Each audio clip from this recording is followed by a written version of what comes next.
Hello guys, नमस्कार। आज का मेरा वीडियो है एपिड्यूरल एनेस्थीसिया के ऊपर। जैसा कि एपिड्यूरल एनेस्थीसिया क्या होता है, कब दिया जाता है, इसके साइड इफ़ेक्ट क्या हैं और इससे बेनिफिट सबसे ज़्यादा क्या है।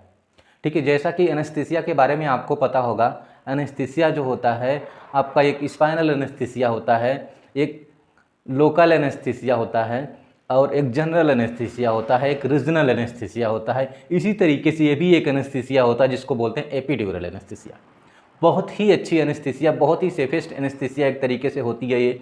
ठीक है, और ये बहुत ही मतलब कि कॉमन तो नहीं कह सकते, बहुत कम यूज़ में ली जाने वाली एनेस्थीसिया होती है। जैसा कि एपिड्यूरल एनेस्थीसिया आपने देखा होगा, जो स्पाइनल एनेस्थीसिया में रीढ़ की हड्डी में क्या होता है, एक स्पाइनल नीडल होती है, उसके थ्रू क्या होता है कि स्पाइनल एनेस्थीसिया दिया जाता है। इसी तरीके से जो एपिड्यूरल एनेस्थीसिया होता है, एपिड्यूरल एनेस्थीसिया में क्या होता है कि हम जो ड्यूरामेटर स्पेस होता है वहाँ पे क्या करते हैं, एक नीडल को इंसर्ट किया जाता है और जो उसमें सेट में एक कैथेटर होता है, एपिड्यूरल सेट में एक कैथेटर होता है, कैथेटर के माध्यम से वहाँ पे इंसर्ट किया जाता है कैथेटर को, और एक पतली सी पाइपलाइन, जो प्लास्टिक की पाइपलाइन सा कैथेटर होता है, उसको उसमें इंसर्ट किया जाता है और इसके बाद उसके माध्यम से उसमें एनेस्थीसिया प्रोवाइड किया जाता है, जैसा कि आपने देखा भी होगा। तो आज हम बताने वाले हैं कि एपिड्यूरल एनेस्थीसिया में किस तरीके से एनेस्थीसिया दिया जाता है और किस किस सर्जरी में हम ज़्यादातर एपिड्यूरल एनेस्थीसिया का यूज किया जाता है, करते हैं। ठीक है, तो एपिड्यूरल एनेस्थीसिया जो होता है, जैसा कि मैंने बताया कि जो स्पाइनल एनेस्थीसिया होता है, इसमें क्या होता है कि इस जो सेरिब्रल फ्लूइड होता है, स्पाइनल फ्लूइड होता है, जो नीडल स्पाइनल नीडल को पंक्चर करने के बाद स्पाइनल फ्लूइड निकलता है, तब हम कंफर्म करते हैं कि हाँ हमारे स्पाइनल में चला गया है, और उसमें क्या करते हैं हम एनेस्थीसिया को इंजर्ट किया जाता है, जो एनेस्थेटिक ड्रग होता है उसको देते हैं। लेकिन इसमें क्या होता है, एपिड्यूरल एनेस्थीसिया में क्या होता है कि हम जो ड्यूरामेटर का जो स्पेस होता है, इसमें आपको स्पाइनल फ्लूइड नहीं मिलेगा। ये क्या होता है, ड्यूरामेटर स्पेस होता है, इसमें क्या होता है, इंसर्ट जब नीडल को इंसर्ट किया जाता है वहाँ से स्पेस देखा जाता है। ठीक है, जब वहाँ पे स्पेस मिल जाता है तो वहाँ पे क्या किया जाता है कि आपको कैथेटर, एक पतला से कैथेटर होता है, जो पाइप जैसा पतला से कैथेटर होता है, उसको वहाँ पे इंसर्ट किया जाता है। इंसर्ट करने के बाद उसमें जो एनेस्थेटिक एजेंट जो यूज किया जाता है वो उसमें यूज किया जाता है, ताकि उस एरिया में एनास्थाइज हो जाए और सर्जरी के लिए हमें बेनिफिट मिले, अच्छा हो। ठीक है, तो एपिड्यूरल एनेस्थीसिया में जैसा कि दोस्तों कौन कौन सी सर्जरी सबसे पहले परफॉर्म की जाती है।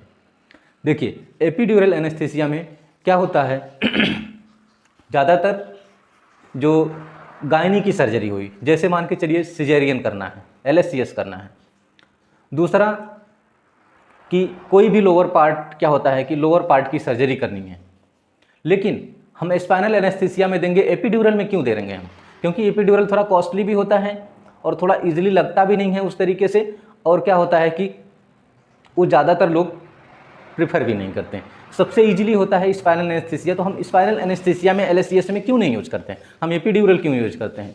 ठीक है, तो इसका कॉज है, इसका कारण है कि एपिड्यूरल एनेस्थीसिया हम कहाँ यूज किया जाता है और क्यों यूज किया जाता है।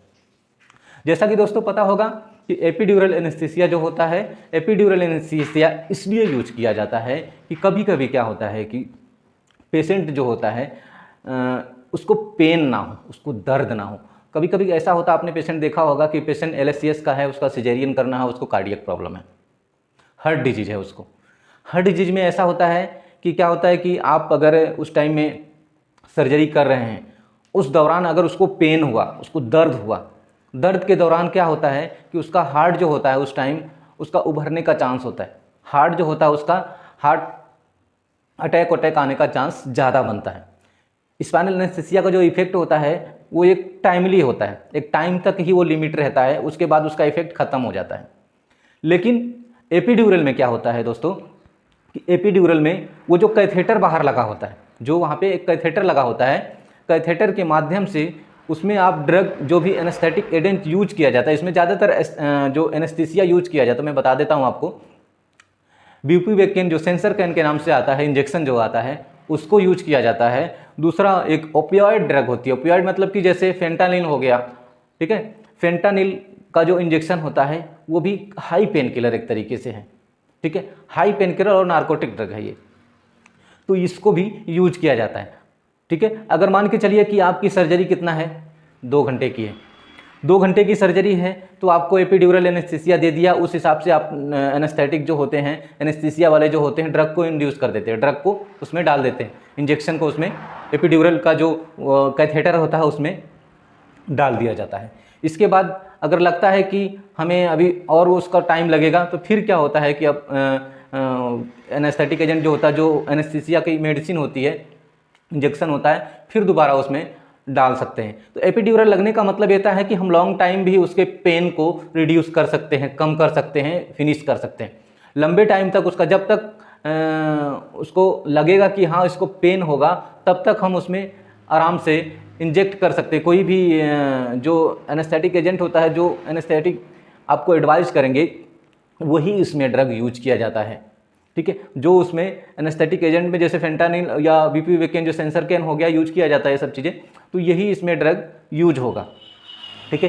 तो ये लॉन्ग टाइम के लिए क्या होता है, यूज करने के लिए आप इसमें आराम से यूज कर सकते हो, पेशेंट को लॉन्ग टाइम के लिए दर्द नहीं होगा, लंबे टाइम तक उसको दर्द नहीं होगा। स्पाइनल का इफेक्ट जो होता है 2.5 से 3 घंटे होता है, तो उसमें 3 घंटे के बाद पेशेंट को सीवियर पेन होने लगता है। अगर सीवियर पेन होगा उसमें और हार्ट की उसमें प्रॉब्लम हो, तो उसको पेन की वजह से उसको अटैक आने का चांस ज़्यादा होता है। इसलिए एपिड्यूरल का जो यूज किया जाता है, एपिड्यूरल एनेस्थीसिया जो होता है, उसको यूज किया जाता है ताकि उसको पेन होने ना दे। जब उसको पेन होगा तो उसका क्या होता है, कैथेटर के माध्यम से एपिड्यूरल स्पेस में दोबारा से क्या करता है, इंजेक्ट कर दिया जाता है मेडिसिन को, दोबारा से दवा को इंजेक्ट कर दिया जाता है और लंबे टाइम के लिए आराम से रहती है, ठीक है।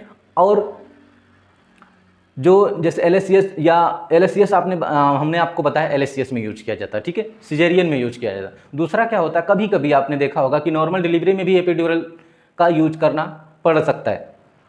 वो भी मान के चलिए कि आपको कभी कभी कार्डियक पेशेंट है या पेन नहीं सह पाती है, या फिर कन्वर्जन का पेशेंट है, ठीक है, कन्वर्जन का पेशेंट है, मतलब कि एपिलेप्टिक पेशेंट है, कि अगर ज़्यादा उसको पेन होगा तो उसमें क्या होगा, उसको एपिलेप्टिक पड़ने का, दौरा पड़ने का उसका डर रहता है। तो ऐसे सिचुएशन में नॉर्मल डिलीवरी में भी एपिड्यूरल एनेस्थीसिया लोग दे देते हैं। एपिड्यूरल एनेस्थीसिया जो दिया जाता है वो नॉर्मल डिलीवरी में भी कभी कभी क्या होता है कि यूज करने को मिलता है, एनेस्थेटिक लोग यूज करते हैं। क्यों यूज करते हैं मैंने बता दिया आपको। इसका कारण है कि एपिड्यूरल एनेस्थीसिया इसलिए यूज करते हैं कि उसको पेन ना हो। अगर उसको पेन नहीं होगा तो उसको जो उसका मतलब कि पहले की डिजीज़ है वो ओपन नहीं होगी और ईजिली आराम से पेशेंट क्या होगा, आपका बाहर आ जाएगा गाइस। इसके बाद गाइस आपको इसमें प्रिपरेशन क्या क्या करना होगा। अगर आपने ओटी में एपिड्यूरल लगाना है, एपिड्यूरल की तैयारी करनी है आपको, इसमें आपको प्रिपरेशन क्या क्या करना होगा और पोजीशन क्या बनेगी इसमें। जैसा कि आपने कभी एपिड्यूरल लगवाया है तो आपको पता होगा सारी चीज़ें कि किस तरीके से एपिड्यूरल का पोजीशन बनाया जाता है, क्या क्या उसमें तैयारी की जाती है, क्या क्या उसमें इंजेक्टिबल की ज़रूरत होगी, ठीक है। तो एपिड्यूरल में जो पोजीशन होती है, जो स्पाइनल की पोजीशन होती है, उसी तरीके से पोजीशन एपिड्यूरल में भी दिया जाता है।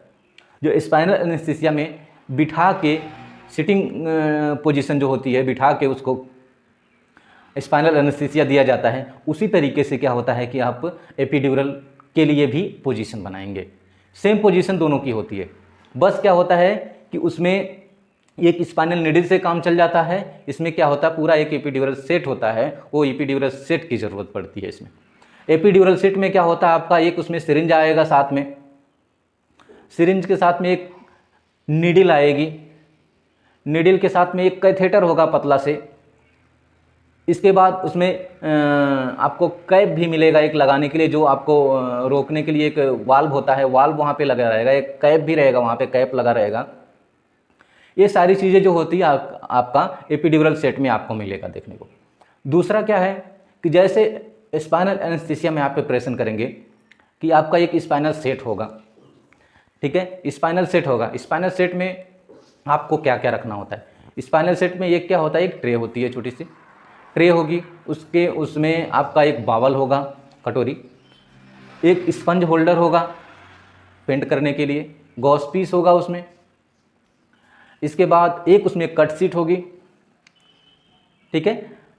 ये सारी चीज़ें तो आपको एक स्पाइनल सेट में आपको मिलेगा। क्या क्या मिलेगा स्पाइनल सेट में आपको, एक बाउल, एक कटोरी, बाउल मिलेगा आपको, स्पंज होल्डर मिलेगा, कट सीट मिलेगी, गॉस पीस मिलेगा। ठीक है, ये सारी चीज़ें आपको स्पाइनल सेट में होगा। स्पाइनल सेट आपने रख दिया वहाँ पे। इसके बाद आपको पेंट करने के लिए बीटाडीन का यूज करना पड़ेगा। बीटाडीन आपको प्रिपेयर करके रखना पड़ेगा, बीटाडीन वहाँ पे। इसके बाद आपको स्प्रिट वगैरह जो भी आपको स्पाइनल एनेस्थीसिया में तैयारी करते हैं, बीटाडीन हो गया, स्प्रिट हो गया। सबसे इम्पोर्टेंट क्या है उसमें, आपको जब एपिड्यूरल लगाया जाता है, जब फिट पूरा एपिड्यूरल सेट हो जाता है, तो क्या करते हैं, स्पाइनल का जो जहाँ पे एपिड्यूरल कैथेटर लगाया जाता है, वहाँ से आपको जो उसका कैथेटर होता है उसको फिक्स किया जाता है। उसको फिक्स करने के लिए या तो क्या होता है कि आपको डायनाप्लास्ट की ज़रूरत पड़ेगी, या चौड़ा टेप जो आता है, जो आपका 3 इंच का माइक्रोपोर आता है, या तो उसकी ज़रूरत, या तो वो लोग यूज करते हैं, या क्या होता है कि डायनाप्लास्ट यूज करते हैं। वो भी लंबा सा, जितना बड़ा आपका कैथेटर होगा लगभग उतना बड़ा आपका लगभग आपको उतना बड़ा आपको साइज़ काट के रखना पड़ेगा। तो ये आपका प्रिपरेशन हो गया पूरा। ठीक है, एपिड्यूरल के लिए आपको प्रिपरेशन हो गया, यानी कि आपने एपिड्यूरल लगा लिया, आपको पता ही नहीं है कि इसमें माइक्रोपोर लगेगा, लंबा से लगेगा, किस तरीके से लगेगा। तो इसलिए मैंने बताया आपको कि एपिड्यूरल में आपको जो डायनाप्लास्ट होगा, जितना बड़ा कैथेटर होता है उसका कैथेटर को लगभग उसको 2 इंच 3 इंच छोड़ के क्या होता है, इसके बाद आपको उतना बड़ा आपको कैथेटर को फिक्स करने के लिए क्या होता है, आपको वहाँ पे आपको टेपिंग करनी होती है, टेप लगाना पड़ता है। ये तो सारा आपका हो गया एपिड्यूरल एनेस्थीसिया का जो पूरा प्रोसीजर हो गया। ठीक है, दूसरा क्या इसमें कॉम्प्लिकेशन क्या आने का वो है कि इसमें भी जो आपका स्पाइनल एनेस्थीसिया में जो रिस्क रहता है कि हाइपोटेंशन का, ठीक है, बहुत ज़्यादा फ्लूइड देने का, और क्या नाम है, ये सब रिस्क फैक्टर जो इसमें क्या होता है कि कम हो जाता है। ये सब रिस्क फैक्टर इसमें क्या होता है कि कम हो जाता है। इसमें बहुत ज़्यादा क्या होता है कि आपका बीपी फॉल नहीं होगा। बीपी आपको मॉनिटरिंग करते रहना होगा, फ्लूइड जो मेंटेनेंस पे देना होगा वो सारा फ्लूइड जाएगा इसमें। ठीक है, लेकिन इन स्पाइनल एनेस्थीसिया में जैसे क्या होता है, बहुत फास्ट फ्लूइड देना पड़ता है और बीपी फॉल होने का बहुत ज़्यादा डर रहता है, तो ये सब चीज़ें इसमें कम मिलेगा आपको। ठीक है, तो ये सारा एपिड्यूरल एनेस्थीसिया में ये सारे प्रोसीजर जो होगा आपको पूरा प्रिपेयर करके रखना होगा गाइस। ठीक है गाइस, ये एपिड्यूरल एनेस्थीसिया का वीडियो आपको कैसा लगा मुझे कमेंट के माध्यम से ज़रूर बताइएगा।